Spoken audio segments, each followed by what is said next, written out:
Coba kita lihat panggilan Allah kepada orang punya nafsul mutmainnah. Ya ayyatuhan nafsul mutmainnah. Wahai orang yang mempunyai jiwa yang tenang. Orang mempunyai jiwa yang tenang itu, Bu, walaupun pitihnya hanya 10.000 di dalam sakunya, ya kan? Tapi ada orang yang lebih merasai darinya. Nyagi 5.000 pitih, walaupun 5.000 tinggal. Nyo ndak ingin sanang seorang, ya kan? Ndak ingin selamat sendiri, ndak ingin sejahtera sendiri, karena yang menderita ini juga hamba Allah, prihatin dia melihat.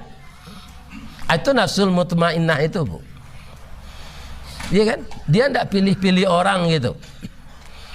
Yang namanya kaum muslimin manusia semuanya hamba Allah, walaupun engkar kepada Allah.